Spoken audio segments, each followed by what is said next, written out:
Welcome back to Superhero Division Part 4. This is very similar to the last one.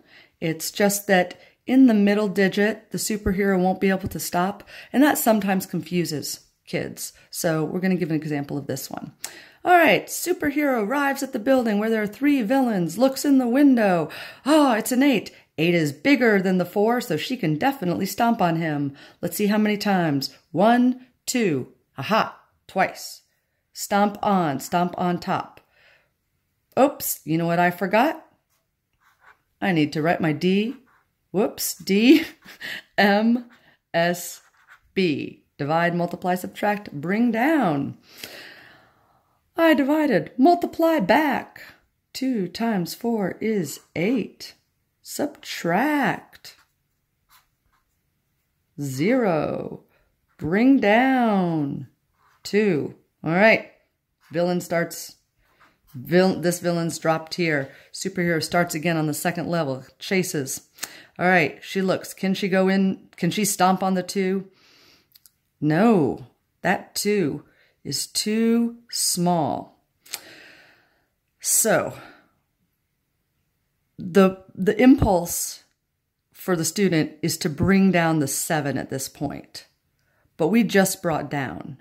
We actually have to go through the whole process. If we just bring down the 7, it's going to be 27, and 4 will fit in about 6 times, so we'll put a 6, and the answer will be 26.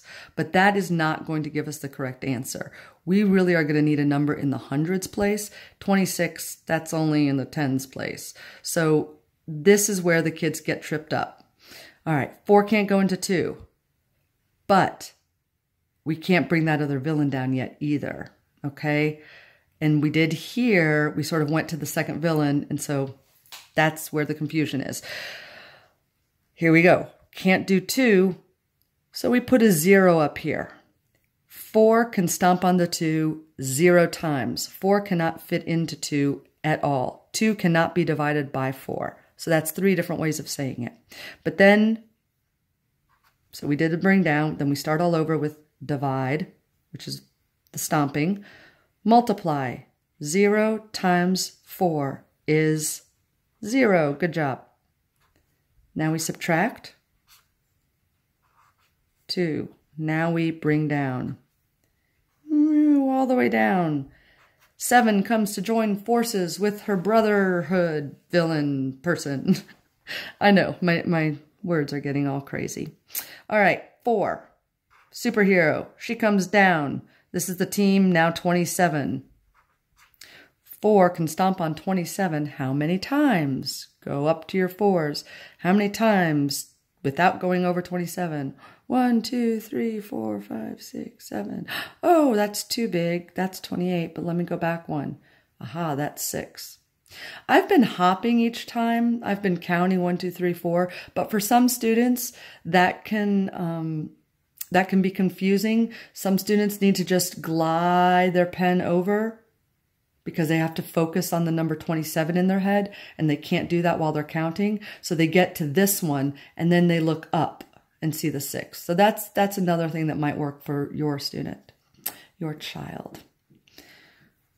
Put the 6 on top. Stomp on top. Has to go on top. Okay, that stomping is dividing.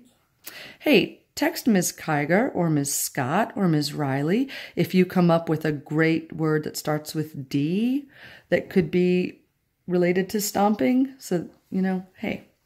And then we could call it dividing is whatever word that starts with D instead of stomping. But we want it to be like stomping. All right. 6 times 4 is, oh yeah, that's right. That was 24. That was the biggest one that we could do without going over. That was the life force. We multiplied back. Oh, now we have to subtract. 6 times 4 is 20. Oops, I just did that. I just multiplied. Now I'm subtracting. Stay on target, Ms. Scott. 7 minus 4 is 3. Okay. We're going to bring down the next villain. Oh, no other villain. Oh, I guess that means that 3 points of villainy is left for the superhero to take care of another day. Now, Miss Scott just did something that she counsels her children not to do. Watch out. Always make sure you have plenty of space. Look what Miss Scott did. Not plenty of space there. My remainder is going to be shoved in. Bad. That is not good, Ms. Scott. That is not what we want to do. I circled it just to make it more clear to myself if I go to write the answer, because the work paper is going to be one place, but the student is going to go type the answer into the computer on the screen or write the answer on the paper. And oftentimes they neglect to transfer the remainder. So that's, I just made a mistake here. So I could very well make that mistake myself. And so that's why I circled it.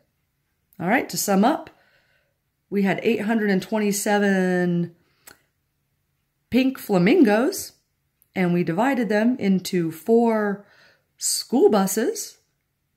We could put 206 evenly on every school bus, but I just wrote 3 and I just wrote 6. Aha! That's excellent. That is the perfect example of talking yourself through the reasonableness of an answer, because I just saw a mistake by this. I was about to say, but 6 flamingos would be left. Well, that's impossible. There are 4 buses. If there were 6 left, that means I could still stick a flamingo on each bus. Aha. All right. So there would still be 3 flamingos. They would not fit easily on a bus. All right. Bye-bye.